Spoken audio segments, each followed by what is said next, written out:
सहृदयतेने आपण इतरांना ऐकण्याचा सराव करा. ही सहृदयता अत्यंत महत्त्वाची आहे, की जेणेकरून आपले इमोशन जे आहेत त्या अधिक प्रबल करतात.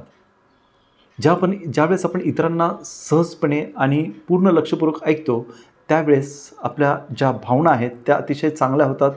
आणि हे ज्यावेळेस आपण करतो, तर हे करत असताना आपण काय करतो, की जागृतीपूर्वक आपण इतरांना ऐकण्याची सुरुवात करतो. पूर्णपणे त्या व्यक्तीच्या डोळ्यात डोळे घालून आपण पाहत असतो. त्याची बॉडी लँग्वेज काय आहे, त्याचे शब्द काय आहेत, त्याला कसल्याही प्रकारचा आपण मध्ये त्याला डिस्टर्ब करत नाही, त्याला थांबवत नाही आणि आपण कोणता रिस्पॉन्स देखील त्याला देत नाही. हे करत असताना त्याचा आवाजाची पत कशी आहे, त्याचे कोणते शब्द तो वापरतो आहे, त्याची बॉडी लँग्वेज कशी आहे, त्याची शारीरिक हालचाली कशी होत आहेत, याकडं आपण शांतपणे ऐकतो आहे, सहजपणे ऐकतो आहे. ह्याचे फायदे काय होतात?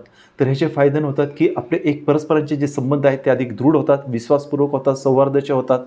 आपण खऱ्या अर्थाने इतरांना समजतोय आणि इतर देखील आपल्याला समजावून घेण्याचा प्रयत्न करतात, हे यामधून सिद्ध होतं. हे माझा एक क्लायंट होतं. त्या क्लायंटला ज्यावेळेस त्याच्या व्यवसायामध्ये अडचणी येत होत्या, इतर एकमेकांशी संबंध प्रस्थापित करत असताना कम्युनिकेशनमध्ये बाधा येत होती.